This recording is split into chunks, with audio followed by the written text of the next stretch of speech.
So, welcome to React Roundup.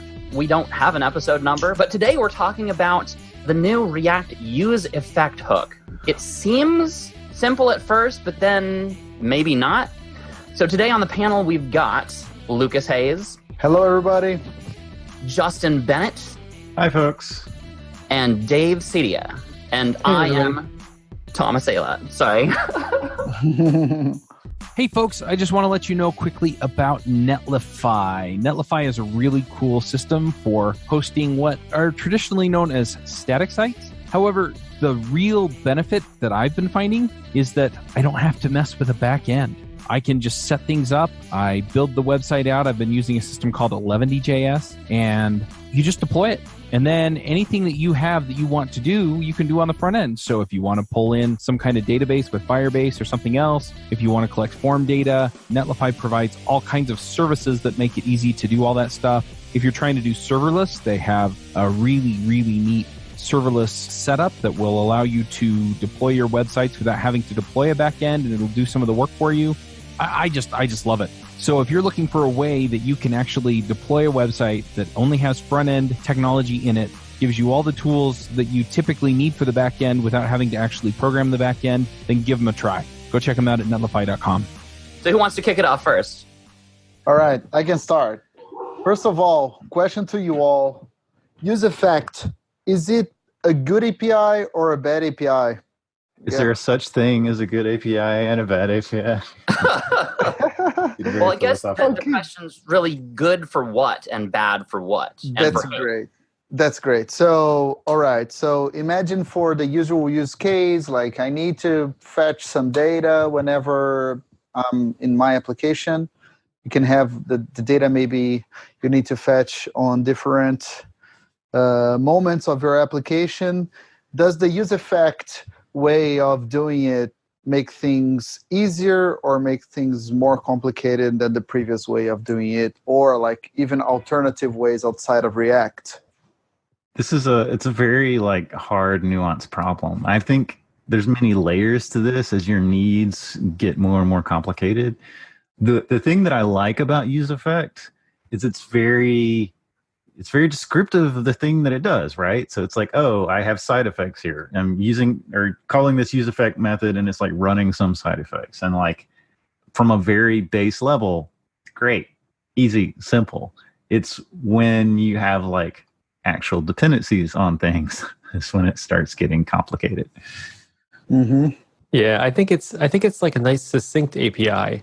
I think comparing if you got the sort of old style lifecycle code in a class component compared to the equivalent useEffect stuff, it can be a lot shorter, but there's sort of the cost of like you have to learn how useEffect works up front, and there's kind of the different dimensions to it with the Dependencies Array and the thing it returns and how that all interplays. It feels very much like React is being boiled down to its absolute core functionality, and that maybe for specific use cases like data fetching, we're not supposed to use like the core power of like useEffect raw. We're supposed to use something higher level, like mixes in like Suspense, and I don't know. Mm-hmm. Yeah, so let's think about like the normal. Before we talk about subscriptions, I think that the first examples were all related to subscriptions, right? Because to subscribe to something in the old life cycles world was weird, because in life cycles, like you have like a point in time. At some point in time in this component life, I will run this piece of code. So if you want to subscribe to something in a component, you needed to know like where, like is it component did mount, component will mount, component I don't know what, right? And where do I unsubscribe? So this was very complicated in the previous world, right? So I imagine that we learned it, but it's not easy. It was not easy. It was not simple. Like we actually like learned that component did mount was the correct place. Component will mount is the correct place to unsubscribe. So in that sense, for subscriptions stuff, it seems that useEffect is being like more declarative. Like you just you just tell like, I want to subscribe, and this is the way you want to subscribe, and this will be done automatically by React runtime for this particular component. So the idea, I think it's great because it's more declarative. Like I don't need to think about like where in the life cycle moment things happen. I just tell like, how do you subscribe? How do you unsubscribe? But it's not as simple as that, because you have the dependencies of the subscription, and then comes the part that I think is the weirdest part of this API, which is the second parameter, which after you learn about it, you understand it, but it's weird. It's like you have one behavior for undefined, one behavior for empty array, which is almost the opposite. And then you put you can put all the parameters of this effect, all the inputs of this effect in that array, which means like, what does this effect depend on? So I think we're kind of getting into the weeds of the implementation API specifics. It might help to just kind of review like what problem are they trying to solve. Mm-hmm. Like I remember a couple of years ago, the hot topic was like everybody hated how spaghettified state management was, and subscribing and unsubscribing was just like littered throughout your code and throughout your component class. And so after years of working on this, they finally found a solution where you can encapsulate and componentize state management in a way that's reusable across many components. Now, the specific implementation of that and the specific API of that, and there are definitely some weirdnesses there, but the concept of that, the ability to just take an entire block of code, encapsulate it into a single like custom hook, and use that in multiple places is absolutely life-changing. Yeah, separating the rendering from like the sort of logic of what the component does. So like for the longest time, we were like there were like data components, a component that rendered nothing, right? It just rendered its children, but it did data things, right? And so this kind of ultimately becomes a replacement for that sort of mechanism. Well, I mean, you can still do that. That still works. But those never really made any sense to me. Like, wait, but it could render something, but it's not? But what's happening? Yeah, I mean, it was interesting, though, because like you could have this like declarative sort of structure where you could see like, oh, well, this thing is like, a scrollable box or whatever, like, I don't know what you would, whatever it does. But anyway, now like having this sort of different level of abstraction where it's like purely focused on functionality that you can share across components is pretty cool. Like an actual function instead of having to make a new component that is sort of pretending to be a function. Right. I think that's useEffect lets you slice and dice a component and pull out pieces of it. So if you have like 2 or 3 subscriptions that you're trying to manage, instead of trying to like cobble all that code together in a couple lifecycle methods, you can pull it out into like 3 separate custom hooks that each call their own useEffect. And ultimately it's easier to use, easier to reuse. And test. Yeah, so what's happening here is that, so before we had life cycle methods, which we needed to understand which point in time to run subscriptions and unsubscriptions, which is bad. And now we have like a more declarative API. And also you can share as soon as you like figure out how to do that subscription, you can share it. So this was a problem before, right?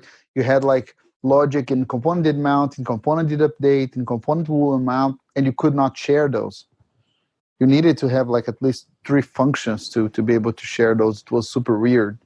Yeah. I have a couple of projects with like a bunch of resize listeners, like everywhere. And it's like, why do we need to repeat this? This is like really commodity code, but you just it's cumbersome. You need to, and then you create like the higher order components or the render props, which we learn to live with them, but they are weird. Like a render prop is weird. They never felt right, especially higher order components just felt like just wrong in some way that I couldn't quite wrap my mind around. It just like felt gross. when you try to type one with TypeScript. Oh yeah. It's crazy. Like I'm thinking today, like this actually typing a harder component is actually like making you think through what's actually happening, and it's really complicated stuff.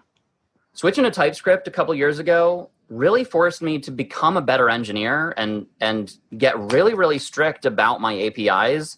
And it forced me to think through problems that I'd never thought through before. But this is not a TypeScript episode.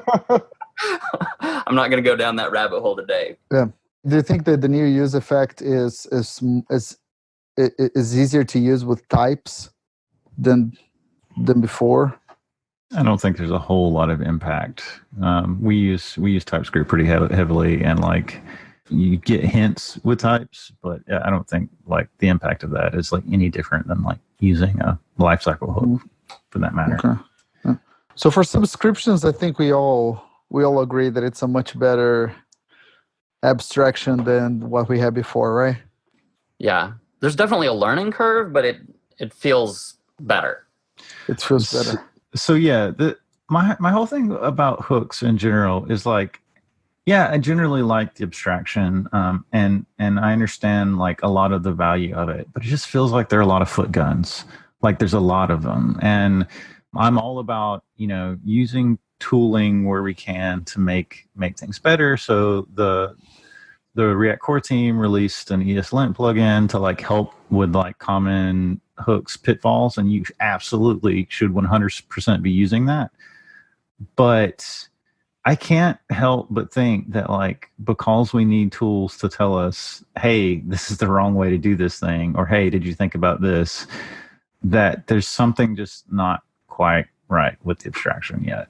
Well, it depends on your level of power. If you want to just like drive to the store, you're perfectly happy with a self-driving car. You don't need to care about the details. But some people want the power of a stick shift. But you have to learn a lot in order to master a stick shift. It seems like React is going more towards the even more stick shift than a stick shift level of being super basic or like focused. It's not basic. Providing like lower level it's primitive. more low level. Yeah, it's a lower level primitive. So like the biggest thing though, I feel like is I'm going through this with my team right now, so this is why it's kind of fresh on my mind, is that you can't use these things without thinking about them. That like that sort of naivety of like the approach of like I'm just going to do this thing it doesn't really apply anymore. Like you need to know like what is the second argument for useEffect and why would you use it and why do you care? Like that's something that I'm sure not everybody's going to know just generally right off.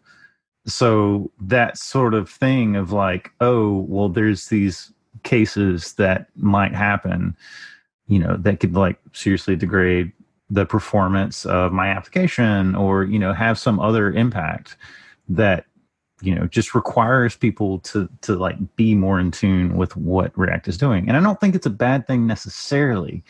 My concern is that React is hugely popular and everybody and their grandmother who's trying to learn JavaScript jumps into React. And like, this is a very advanced like level of abstraction. And I'm just like worried about like people and this learning curve. For some context around that, like one of the core principles and motivations behind React is to make it much more approachable to people who aren't on your team to jump in, make progress, and jump back out again. So they've definitely thought through a lot of those issues. And I remember when I was like actually reading the documentation for hooks on a live stream, it took about 4 hours. Yeah. Like they actually gave some reasoning about why they chose to do this. Of like it forces you to think through things that it feels like are unnecessary, but before it's like the issues are still the same, but hooks forces you to deal with it instead of you having unjustified certainty that everything's fine when you've not thought through those problems at all because they're just not presented to you as problems. Just to be fair to React, I don't think that what we have before was like that intuitive. Like we all had to reach out to those where do each life cycle happen? Right. Like I still have to look it up every time. That's it. Like where does the one that transforms props to state, things like that. So it was already not very intuitive. I think that React is not easy for beginners, for people who are starting out.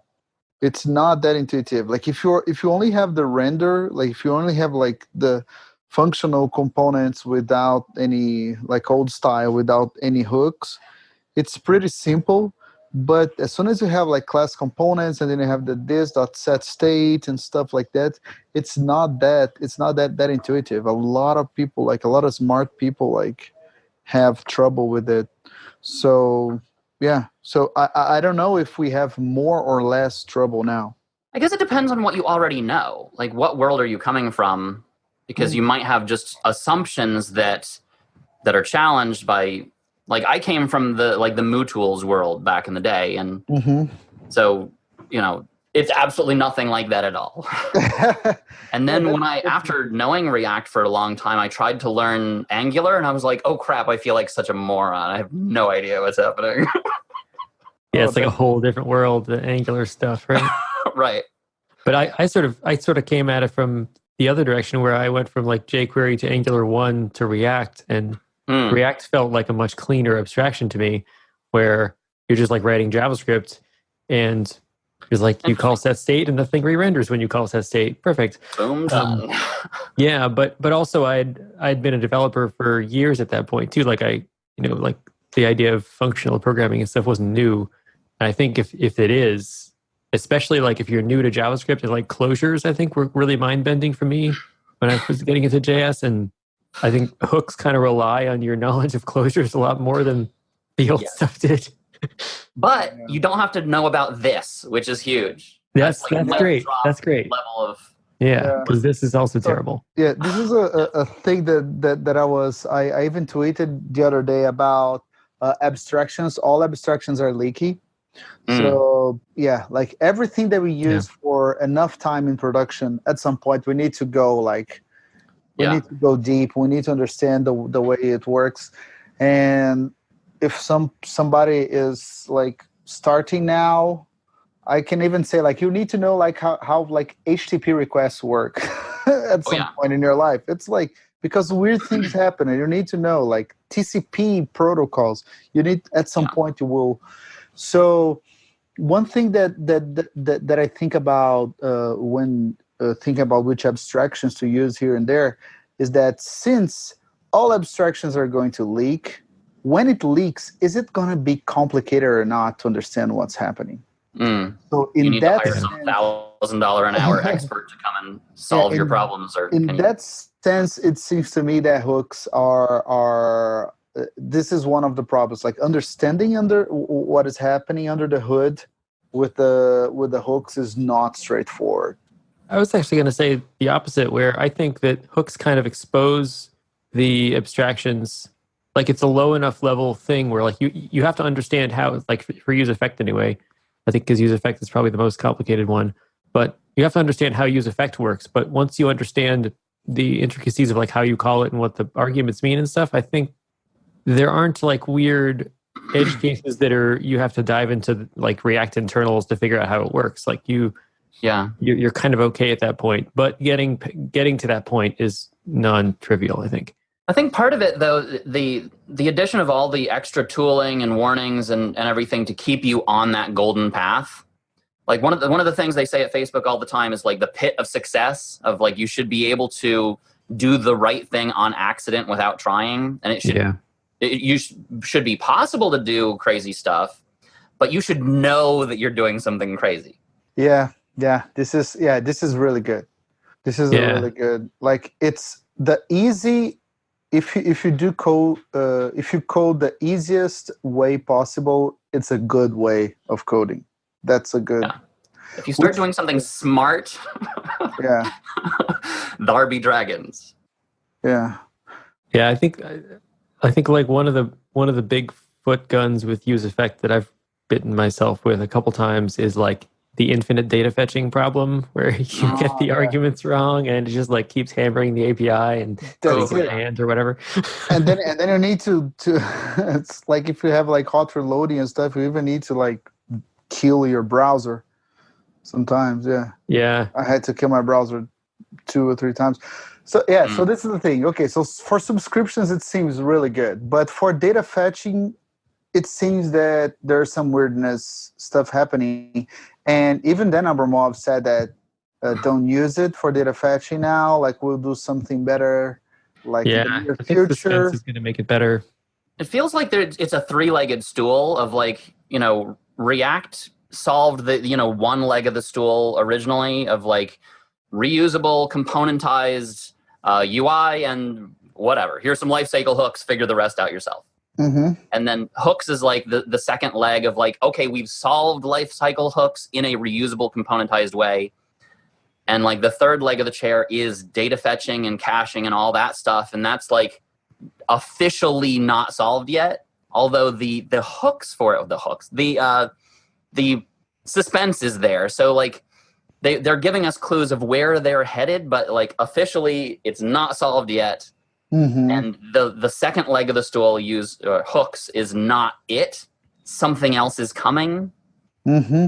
Yeah. This episode is sponsored by Sentry.io. Recently, I came across a great tool for tracking and monitoring problems in my apps. Then I asked them if they wanted to sponsor the show and allow me to share my experience with you. Sentry provides a terrific interface for keeping track of what's going on with my app. It also tracks releases so I can tell if what I deployed makes things better or worse. They give you full stack traces and as much information as possible about the situation when the error occurred to help you track down the errors. Plus, one thing I love, you can customize the context provided by Sentry. So, if you're looking for specific information about the request, you can provide it. It automatically scrubs passwords and secure information, and you can customize the scrubbing as well. Finally, it has a user feedback system built in that you can use to get information from your users. Oh, and I also love that they support open source to the point where they actually open sourced Sentry if you want to self-host it. Use the code devchat at Sentry.io to get 2 months free on Sentry's small plan. That's code devchat at Sentry.io. So Suspense itself is more about suspending rendering because something is not done in that particular component, right? Yeah. But the actual data fetching is not done by Suspense, right? Right. And in their like early Suspense talks, they use like something like React Cache or something like that. Yeah. So do you think that what's going to happen is that they will give us a way of fetching data that will communicate with React, that data is being fetched, instead of using fetch, they will giving us like another abstraction? It feels like what they're using internally is Relay, or the new Relay, which under the hood probably uses hooks and Suspense and all that jazz. Like, I don't think there's anything new coming to React itself for data fetching. I think the ways in which the data fetching thing that comes, whether it's React Cache or whatever it is going to be hooks and Suspense. Like, I think those are kind of the ways in which things will interface with the React universe, and the React is being very strictly defined as UI and UI related stuff only. Yeah, I do think that like the examples I've seen of Suspense, sort of like they have something that does the data fetching, but all it does is call your function and expect that you return a promise, so you can kind of do whatever you want in there as long as you return for promise. So you could use fetch or Axios or whatever. I think that's probably a good, sort of a nice functional way to do it. Let the user use whatever they want. Just make sure the contract is clear. Yeah, and breeding competition, so they don't have to solve everything. Right. But do you think they'll introduce like something similar to useEffect, like something like use fetch or like use get data, is data getter? I don't know. I don't think they will, because I think they would have by now if they wanted to. I think that would have been in like release number 1. Because all these hooks are very low level, and you could build your own use fetch or whatever on top of useEffect and set use state and all the other things. But will it trigger the Suspense? Like, Suspense understand, okay, so I have a child component that is still like fetching data. So do You can not throw like, a promise from inside a hook too, right? yeah, but then it's leaking the abstraction, right? Like the fact that a promise is being thrown, it's implementation detail of suspense. I don't know. Yeah, maybe it's not. Maybe that is part of the API. Just throw a promise from anywhere, this is- anytime, and it'll just work. Yeah, I thought that the throwing promise thing was like, okay, so this is, yeah, I thought it was an implementation detail. I don't know. Like, I remember we were toying around with that back in the MooTools days, and it's like, well, browsers just suck at this, so we're not allowed to try this. Let's look at it again in a decade. And then Sebastian's like, it's been a decade, let's use it. That's fun. So we talked about like the golden path, and we talked about like, leaky abstractions and understanding those. So I think there's really two things here that like everybody should take away like today. One is definitely use the ESLint rules. Definitely for hooks. They save you from yourself, and they're really, really well done. Actually, I'm going to add a third point to this. Read the docs. Like that will also just help you just form a good mental model about what's going on. I mean, the docs are very, very well written, and I think anybody using hooks at all, no matter what hook you're doing, you should just do yourself a service and go through the docs. Or listen to my video where I read the docs at you. Oh yeah, well, even better. That's a good one. You should link the video. Okay, third thing, and this is something that I'm interested to get y'all's input on, but I think if you don't know how to do it now, you should learn how to profile React apps. You should learn how to figure out how many times your component's rendering and what's going on underneath the hood. So you're responsible for that problem. Yeah, React DevTools, React Profiler, like you need to know what those things are and how to use them. Yeah. Oh, and the new React DevTools are coming out soon, and they look hot. Oh yeah, I'm so excited. Oh, that's going to be great. Yeah. So we should do an episode on those when they come out. Yeah. So you want to talk about the actual API of hooks now? Let's do it. Yeah. Of the useEffects, right? Yeah. That third argument is so confusing. So I think second, whatever it is, I don't remember. I think as soon as if it's a dependency array, if you call it a dependency array, I think it starts to make more sense. When I first heard about it, I think it was probably Dan talking about how you just like mechanically copy all of the every variable you use and the function should be in that array. Just mechanically copy them all there, you'll be fine. And then I think later I saw the phrase dependencies array and I was like, oh, that makes sense. So like what variables in scope does this function depend on? Because if it depends on those variables, then the function should rerun whenever those things change. And so you put those in the array and then it can diff them basically, I guess, right? And it'll rerun your effect whenever one of those things changes. I think it was designed so that you could have a tool that could build that array for you just by analyzing your code. So it might be a good time to take a step back and let's just talk about useEffects from like a beginner's perspective. If like we got any people that are joining us who are like not super familiar with React hooks, hi, and also sorry. So useEffects itself takes one argument, which is a function, and then optionally a second argument, which is ultimately a performance optimization, which is essentially what it exists for. As Dave was pointing out, that performance optimization, it's an array of variables that are used inside of that first function that you passed of like any, variables, anything that is used inside of your component that might change. So this optimization says that only rerun these effects when something in this array has changed. Otherwise, I think the default run mode is it reruns it on every render. Is that true? Every time the render functions run. Yes. Okay. So yeah, these dependencies are usually props that were passed to your components or any state that you declared before the useEffect.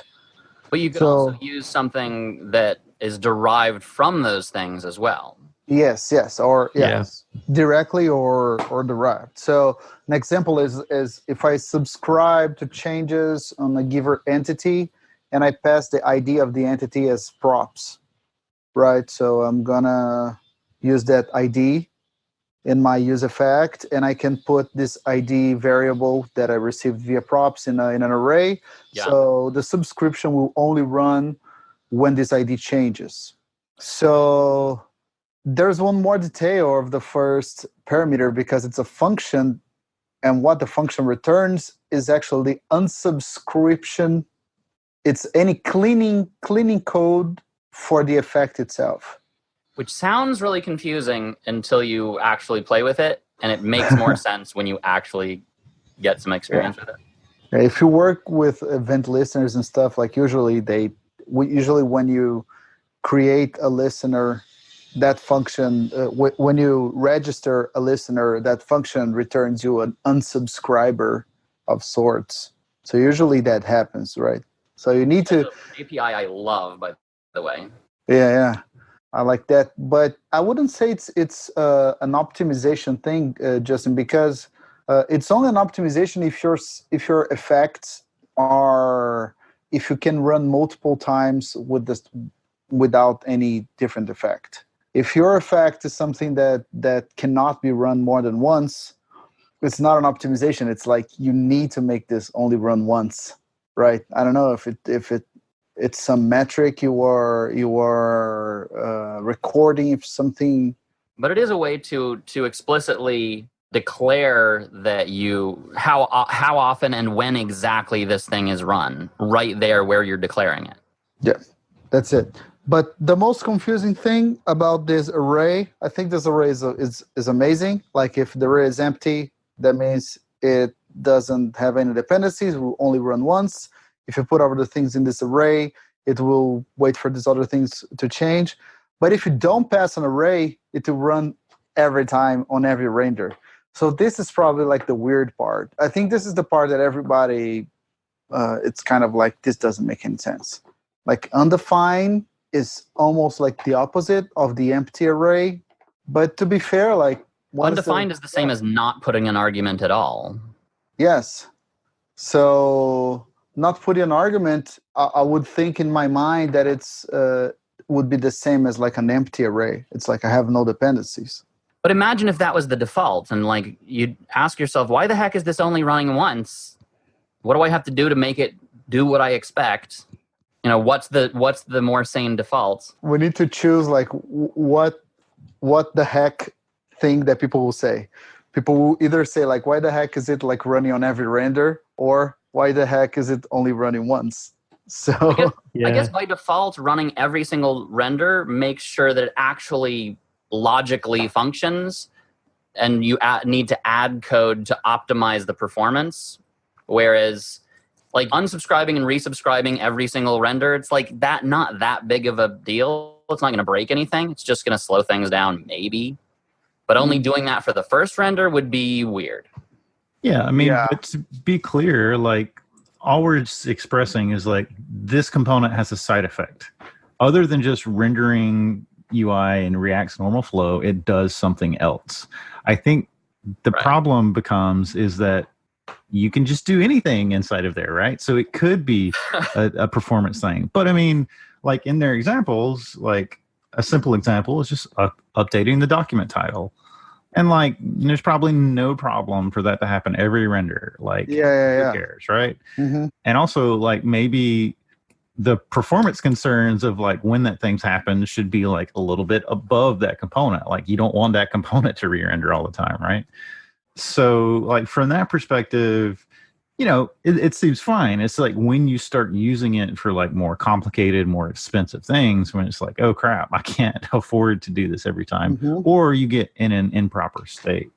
I just will point out though that the documentation for the second argument in the docs is grouped under the section that's like tip, optimizing performance by skipping effects. Like that's how they frame this whole functionality. So, maybe it'd be best to like reframe it a little bit. But I mean, from their perspective, it's totally a performance thing. So that makes me wonder, based on intent, if we're using it in a way that functionally is not correct unless we provide the dependency array. Does that mean we're using it for a capability that the React team did not intend for it to be used? I think this is where we need to read the documentation again, because there's both optimizing it for how it works today, but also making sure that we're staying on the golden path so that wherever they take it in the future, we're staying in line with their intentions. But I think we have to do picks now because we're running out of time. Sounds good. This episode is brought to you by Triplebyte. Applying to programming jobs sucks. You have to put the right keywords in your resume. You spend hours and hours on the phone screens and take-home projects, and that's assuming the company even responds to your application. Well, if you're a software engineer, Triplebyte can help. They work with over 400 top tech companies, from big names like Dropbox and Adobe to exciting startups. You do one brief online interview with them, and if you do well, you go straight to final interviews with the company on their platform. It's like the Common App for software developers. Triplebyte does not look at your resume or where you went to school. All they care about is if you can code. I've helped dozens of software developers with various credentials get jobs, and this looks like a terrific way for you to get in and get interviewed and get a job without a lot of the hassle and overhead. You can go check them out at triplebyte.com/react. That's triplebyte.com, byte as in 8 bits. As a special offer for listeners of this show, if you take a job through Triplebyte, they'll offer you a $1,000 signing bonus. Dave, what are your picks for this week? So let's see. I've got a couple things. Actually, I guess related to this discussion, I'll paste in. I saw a tweet from Kent C. Dodds talking about he made a kind of wrapper around useEffect that makes it safer for avoiding infinite request cycles. So, Whoa. yeah, I think he's intending it for development purposes. It's like not meant to be shipped to production, but I think he was sort of around the idea of like doing workshops or something and helping people avoid the infinite request cycle thing that you can run into with useEffect. Also, Ryan's tweet about how to think about useEffect in terms of like, when does the effect run? Not when does the effect run, but more like with which state does it synchronize? And I think that's an interesting way to think about it. I also got I have a video of a talk that Ryan Florence and Michael Jackson gave in Boston. They gave a talk called Fun with React Hooked, where they talk about useEffect and just kind of like how hooks work in general, which is really good. That's it for me. All right, Lucas. All right, my pick this week is a really interesting and very weird experimentation. Someone built a chat using only CSS, and that's amazing. What? How does that work? There's no JS in the client, so it's like it's only by like the page are generated like on the server side, and when you click buttons, it changes the image in the background. But the image in the background is actually a request to the server. What? And then the server has like a Redis pub sub, and it's essentially like a crazy chat with only CSS. And that's one of the craziest things with only CSS that I've seen, and it's amazing. So yeah, that's my pick. All right, cool. Justin. Okay, so I have two things today. One, I have been retheming my OS X interface. So I've been making my Mac look all pretty. And I saw on Twitter someone mentioned this icon set called Dusk. So it's at dusk.now.sh. So it's like a lot of like really simple icons for native apps. So like there's things for Finder, like common things like Discord or whatever else. So they let you you can go in and like change colors on it and everything. It's really great. I love it. So that's one thing. Make your Mac look pretty. The other thing is, so Facebook just had their F8 conference recently, and one of the videos in the F8 conference was building the new Facebook.com with React, GraphQL, and Relay. It's probably one of the most exciting technical demos that I've seen in a really, really long time. So if you haven't watched it, I urge you to do so. They talk about some really interesting things like how they bake performance into their infrastructure. They talk about how they do data fetching with Relay and like how they do like asynchronous dependencies for Relay. They also talk a little bit about their new approach to how they handle styles. Like, it's a phenomenal technical demo. And like, if you want to see like when the grass is actually greener, if you want to see what that looks like, watch this video. It's great. That's all for me today. All right, cool. So my pick of the week is the design of everyday things, which is an absolute must read and must reread for anybody who does anything even remotely near user interfaces. It was originally written in like 1988 and then revised in 2002. And it goes into the design of things, the most basic things in life, door handles and faucets and buttons on a telephone and all these things, and how you can design them in a human-centric way or a human-hostile way, and how you can intentionally make things more natural affordances so that it just matches with how the human brain works, or how you can do the exact opposite if you want to discourage the use of something dangerous, for example. And absolute must-read for anybody in UI. I think that about wraps it up for this episode of React Roundup. Bandwidth for this segment is provided by CacheFly, the world's fastest CDN. Deliver your content fast with CacheFly. Visit CacheFly.com to learn more.